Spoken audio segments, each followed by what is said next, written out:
திருமண தடை அகற்றும் அகஸ்தீஸ்வரர். திருச்சியிலிருந்து சுமார் 22 கிலோமீட்டர் தொலைவில் உள்ளது பெருகமணி என்ற ஊர். இங்கு ஆனந்தவல்லி உடனாய அகத்தீஸ்வரர் திருக்கோவில் அமைந்துள்ளது. இந்த ஆலயத்தை பற்றி பார்க்கலாம். பூமியில் பிறந்த அனைவரும் தங்களின் கர்ம வினைகளுக்கு ஏற்ற பலன்களை அடைவது உறுதி.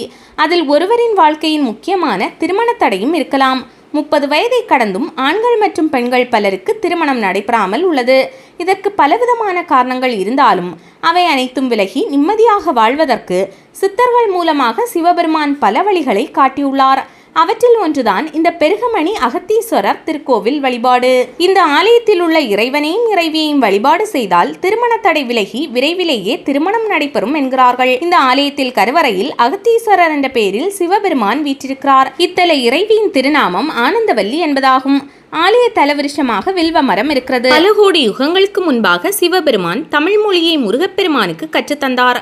முருகப்பெருமான் தமிழின் சுவையை சித்தர்களின் தலைவராக கருதப்படும் அகத்தியருக்கு போதித்தார். அத்தகைய சிறப்புமிக்க அகத்தியருக்குரிய ஓம் அகத்தீசாய நமக என்ற குரு மந்திரத்தை நாம் ஜபித்தால் அனைத்து விதமான நன்மைகளும் நமக்கு கிடைக்கும். இந்த பூமியில் உள்ள ஆயிரக்கணக்கான ஆலயங்களிலும் அகத்தியர் வழிபாடும் பூஜையும் செய்திருக்கிறார்.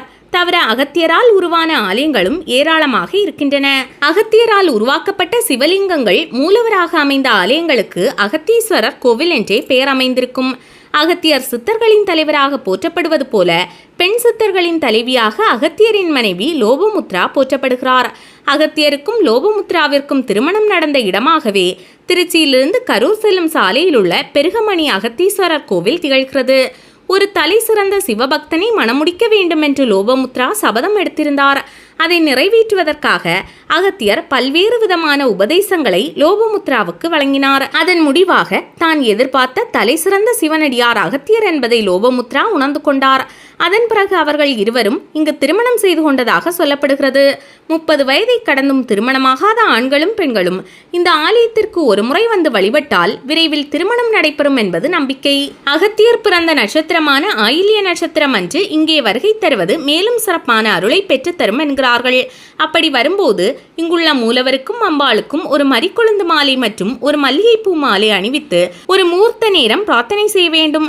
மேலும் தலவிருஷமான வில்வ மரத்தை அகத்தியருக்கு பிடித்த 8 எண் இலக்கத்தை குறிக்கும் வகையில் 8 மடங்குகளில் வலம் வர வேண்டும். அப்போது அகத்தீசாய நமக என்ற மந்திரத்தை உச்சரிக்க வேண்டும். இதற்கான பலனை திருமணமாகாதவர்கள் விரைவில் அடைவார்கள்.